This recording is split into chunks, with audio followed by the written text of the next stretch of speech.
Hi there, welcome to another edition of TokStocks. I'm your host, Keir Reynolds, and today we're lucky enough to have Garrett Ainsworth, CEO of District Metals, trades on the TSX Venture Exchange with the ticker DMX.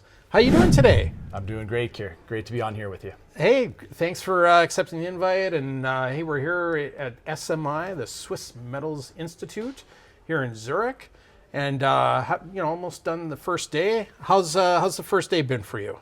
Yeah, a little jet lagged, but it's going really well. It's back-to-back meetings. I think we've got 16 today, 16 tomorrow. One thing I really like about this conference is that there's most of my meetings are brand new faces. So there's not many repeats here at all. Excellent. And maybe before we get into what District is all about, maybe you could explain a bit about yourself. How'd you get into the business? How'd you get where you are today? Yeah. So I'm a geologist by training. I was a VP exploration for Alpha Minerals, took a lead role in the discovery of the Triple R deposit. It was a JV with Fission Uranium. Fission bought out Alpha in 2013 for $189 million. Won an industry award for my efforts there. Then I went on to NextGen Energy in 2014 as a VP exploration and development. Had a lot of success with the Arrow discovery and other discoveries along that same corridor in the southwest Athabasca in Saskatchewan.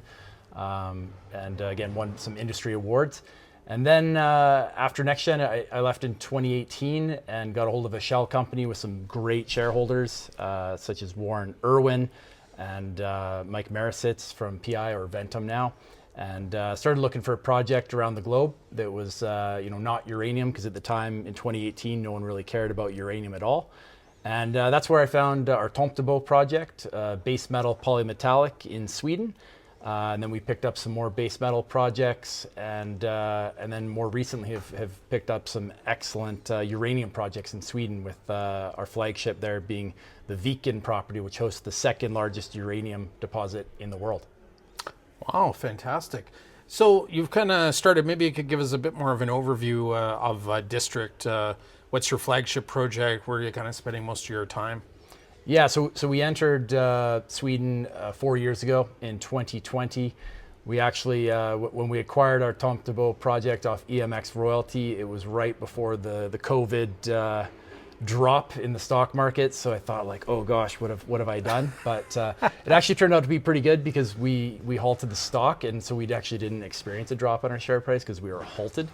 And then, of course, not too long after that COVID drop, things really picked up. So we had a lot of success with our Tomtebo project in 2020 through to 21. Picked up a couple more base metal projects, Svartisjö and Gruvberget, and ended up drilling Gruvberget. But by 2022, the market was really not reacting that well to good base metal polymetallic results. And in 2022, a new government had come into Sweden, being pro-nuclear, pro-mining, and pro-uranium. So that's where we started staking up some really great uranium assets. And so we have 5 uranium properties in Sweden right now. There is a moratorium on uranium exploration or mining currently, but the current government has been saying, especially quite a bit this year, that they intend to lift that moratorium. So it's quite exciting to the potential re-rate that we would get when that moratorium gets lifted. Excellent. How many shares are outstanding on the company? Yeah, so common, we've got about 130 million common shares, 164 million fully diluted. We've got about 3 million in cash. No debt, obviously. Excellent. And approximately how much would sort of insiders and strategic shareholders own?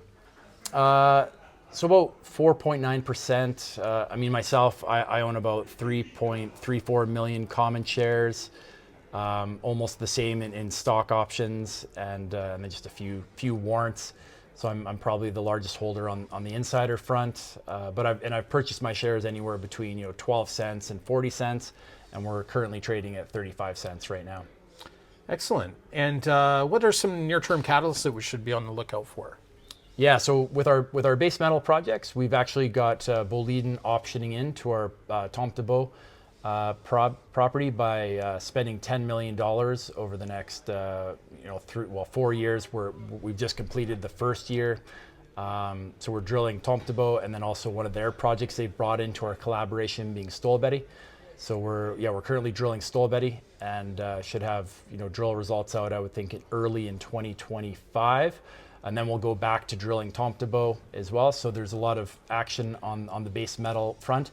And then, the major catalyst that we're waiting for is the Swedish government to put a press release out that's basically going to be commenting on the inquiry into lifting the uranium moratorium. Now, this inquiry will basically lay out the legal framework required for the uranium moratorium to be lifted. Excellent. That's a good thing for us to be on the lookout for. So, what's it like kind of being, playing a different role with the company? You've been a geologist working on some pretty exciting projects. Now you're the top dog. What's it been like to take the CEO sort of role? I love it. The freedom to kind of recommend to the board what I think should happen, what's best for the company and the shareholders, is a lot of fun, very liberating.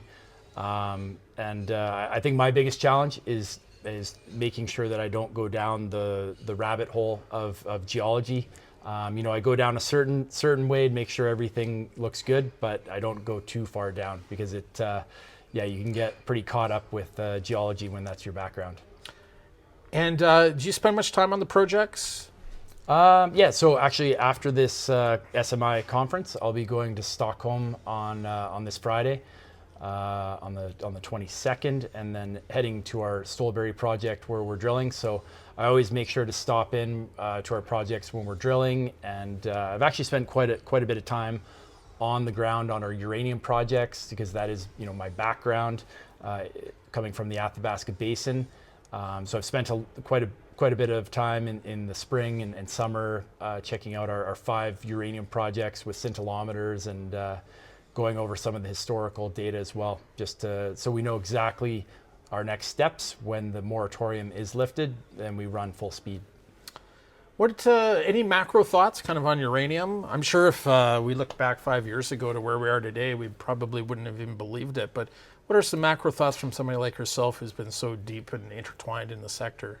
Yes, that's a good question. So the geopolitical environment that we're in right now could not be better for uranium. Obviously, Sweden, for instance, they were moving towards 100% renewables, and then when Russia invaded Ukraine, that whole idea blew apart when energy prices went up 3 times, and that was not just Sweden, that was all over Europe. And so it was a good path forward that they've now switched to being pro-nuclear. And they're going to build out 10 more reactors by 2045. And this is a similar pattern that you're seeing all over Europe. And then at the same time, there's a lot of protectionism going on in the world with, Russia, raw materials are not coming from Russia. They're not flowing through as much. So I think the EU is very concentrated on getting domestic supply of uranium and other raw materials, and that really puts our Viken deposit as a very good highlight for the EU, for NATO as well. And then with Trump coming in to the U.S., I think that really ratchets up the tensions and the protectionism that much more. So I think it's fair to say we're definitely within a Cold War with Russia and China. And that's going to be really good for securing domestic supplies of critical raw materials. Hey, excellent. Well, Garrett, nice to spend some time with you and get caught up on District Metals. I wish you a great rest of the conference, and thank you very much. Hey, that was great. Thanks very much, Keir.